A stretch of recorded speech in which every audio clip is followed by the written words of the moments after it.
আসসালামু আলাইকুম বন্ধুরা, আশা করি আপনারা সকলে ভালো আছেন। এই ভিডিওটিতে আমি দেখানোর চেষ্টা করেছি কিভাবে এমএস এলবো তৈরি করা হয় এবং এমএস এলবোর শেপ কিভাবে বানানো হয়। আশা করি পুরো ভিডিওটির সাথে থাকবেন, অনেক কিছু জানতে পারবেন।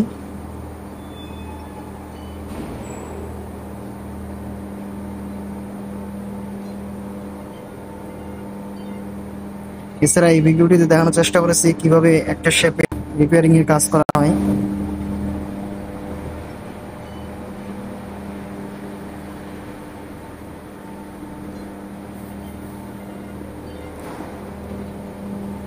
এই এই ভিডিওটিতে দেখতে পাচ্ছেন কিভাবে এমএস স্প্রিং বানানো হচ্ছে।